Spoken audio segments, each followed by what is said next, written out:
What's going on, family? It's your man, Abrew Yashar'el in the studio, man. We got a great one today, as always. I like to give credit to the content creator, so the link of this video will be in the description along with the content creator name, man. Go check out his channel. If you like what you see, follow them and subscribe, man. Please share. Also do the same for this channel, man. This right here is the police that was removing a pedestrian gun after they say he allegedly ran the red light. They pulled him over. He was compliant. That's the big thing now. Everybody has to be compliant. And they asked him if he had anything on him or in the vehicle. He said, yes, I have my weapon and my gun, which a lot of people have their weapons. There's nothing wrong with having a weapon or a gun or, some type of protection tool, as I call it. So they asked him, they said, hey, we're going to remove you from the vehicle and for our safety and your safety. I hate that word, our safety. Everything's always police safety. So you are willing to violate me for your safety, even though I didn't never do anything when you look me up in your system. So in the meantime, he was complying. He said, okay, no problem, man. He got out the car. They asked him where the gun was. He said it's on my hip. So he legally to carry. So he got out the car. And in the meantime, while removing the pistol, the police officer, the female cop, shot him with his own gun. He's trying to say his gun went off. Listen, as a military veteran, as a country boy, I've been around guns my whole life.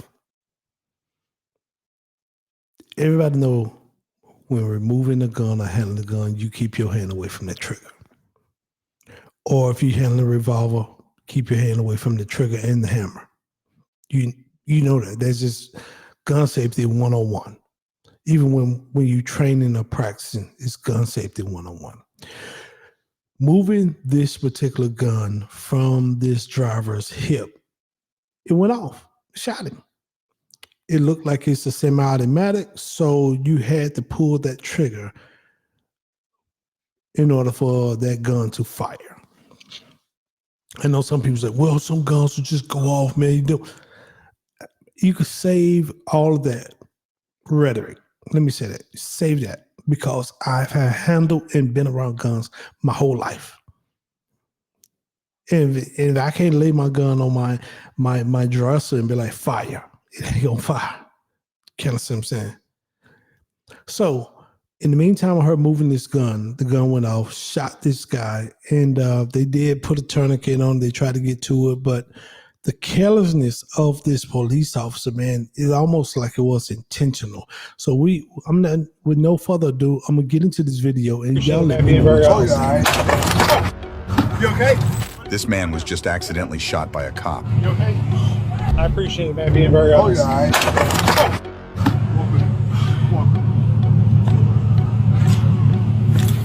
yeah, Tourniquet. I got it. Jason Arrington was pulled over for allegedly running a red light. What happened during the stop was not what anyone expected. You got anything crazy in the car? Yeah. What you got? You got a gun? You do? All right, where's that? It's on you? Okay. As long as you're cool. I'm chill. No, man, I appreciate your honesty. That's awesome. So what we're going to do is, just for my safety, your safety, I'm going to have you step out. All right, fair enough. And we're just going to remove the pistol from you. And then we're going to run your license to make sure everything's good. And I'm going to send you on your way. He's very compliant. He does have a pistol on him. So we're going to take him out from that side, remove the pistol, and we'll go from there. Despite complying with the cops, things are about to take a dramatic turn. I appreciate it, man, being very honest. Oh, yeah. You okay? Hey. Put the gun down. Put it down. You okay? You got shot in the leg. Go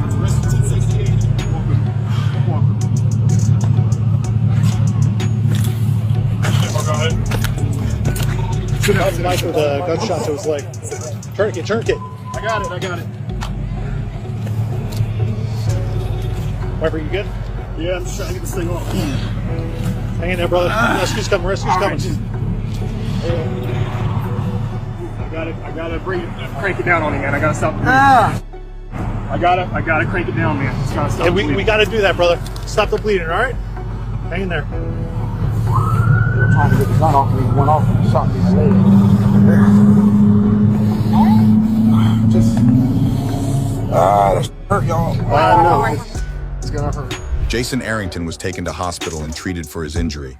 An internal affairs investigation resulted in a sustained charge of incompetence against Officer Cardwell and JSO.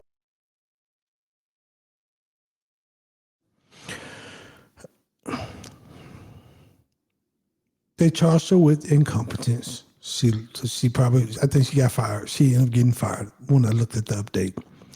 But my thing is, you know, when you're handling a gun, to keep your hand off the trigger. One of the things I have a problem with this whole stop here. If that man wasn't doing anything or acting erratic, why do you have to remove my weapon from me? When you tell them you have a gun on you, first thing they want to do is to remove you from the car, separate you from your gun. All they do is just running his license. Hey man, you got your license, you got your gun. Okay, as long as you cool, we cool. Can I have your license, registration, whatever the police ask for?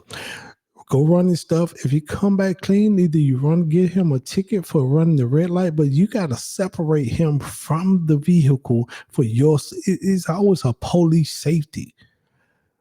What about my safety? You know what I mean? I have a real problem with that because everything's always about you. And you see what happened. This incompetent cop who clearly don't know what she's doing when removing this gun, shoot this man. Then the other officer got to tell her to put the gun down. She's still holding the gun. He said, hey, put the gun down. Then she panicking like, put the gun down. That let me know you really don't need to be in this line of duty. It's a lot of police officers so afraid to do their job. That's why a lot of people end up getting killed by the cops. I'm not against Blue Lives Matter. I'm not against I'm not anti-police because we do need the law. We do. But what I want to see is police officers being peace officers, steady. These military officers that you see out here now with all this gear on and trying to look intimidating and yelling. And I was a soldier. I know what a soldier look like. I know what a soldier feel like. I know when you in these high stress combat, I know what all of that feels like. And these officers get so adrenaline driven just by a stop. I understand that car can be very dangerous. I understand that. But a lot of times we are afraid of you. We're afraid of you. Especially I know black folk. Man, I'm a law-abiding citizen. Try to go by my business, being a productive citizens of the United States. If I go out here right now and go to the store, and an officer get behind me and throw the blue lights on me, my anxiety go through the roof. Especially, when you get out the car. It's just like a PTSD thing just kick in because I don't know at that point. What are you going to do? And I'm sure the officer feel like, well, I don't know what you're going to do. But it's your job to approach me, not to me. Hey, you know me to approach you. You need to approach me as a peace officer. You work for the public.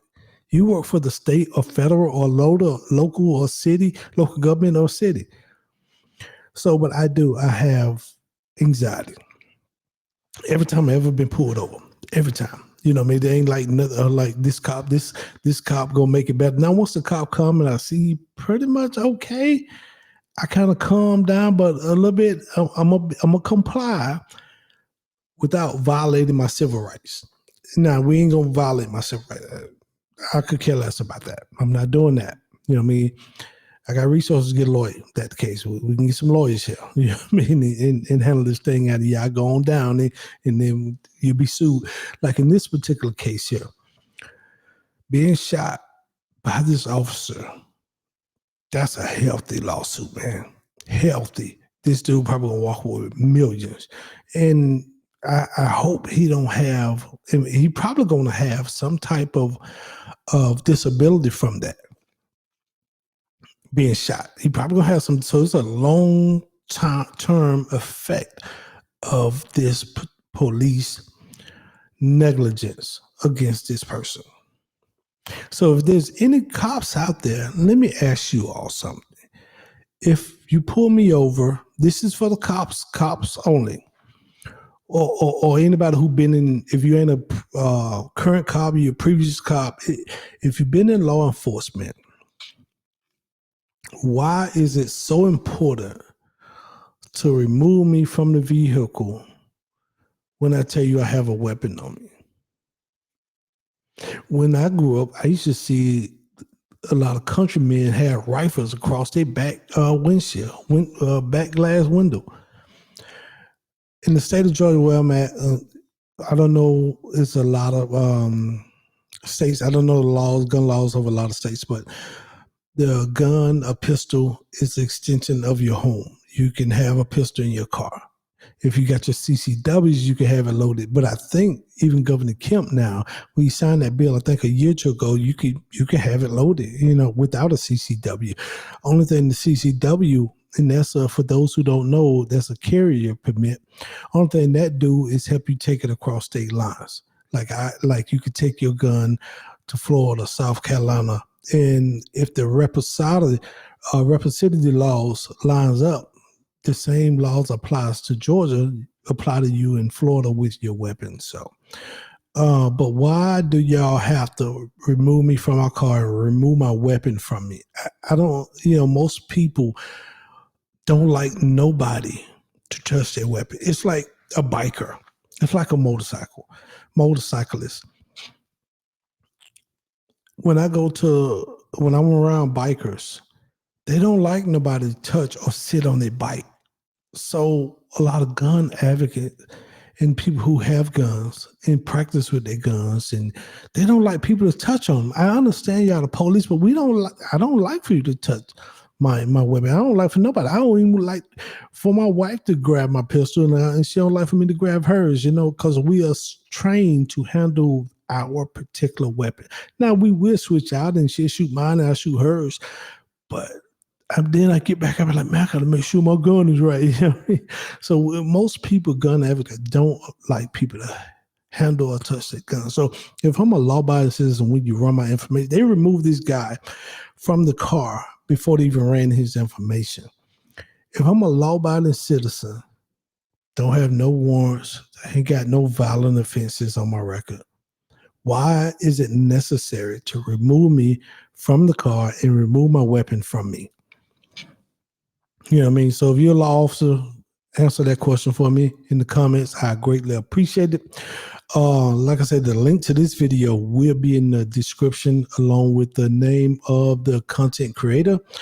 Go over there, check it out, man. Y'all can look at this video a little bit more if you like. This is a very good video. I saw what the lawyer is. A dude had lawyered up and suing. This happened over a year ago, but it was quiet. It just starting to come out, I guess, because of the lawsuit. I hope my man is well. I hope his family is doing well. And yes, I do hope that, I think the officer was terminated and charged with negligence or incompetent, which she should have been charged with that anyway. And she shouldn't be a police officer anymore. You can clearly see that job is not for her. I don't know who might have talked her into being an officer, but that job is not for her. It's just like a lot of jobs. Sometimes jobs is not for certain people. You can't handle the stress or the pressure that come along with these jobs. And one last thing before I close out. I would have loved, I don't know if she did it after the fact, but I would have loved to hear Oh, I'm sorry. I'm so sorry. I didn't hear any of that. All I heard was silence. I heard the other guys talking about, we got to put a tourniquet, we got to do this, let's get him up, let's do this. We got to apply pressure.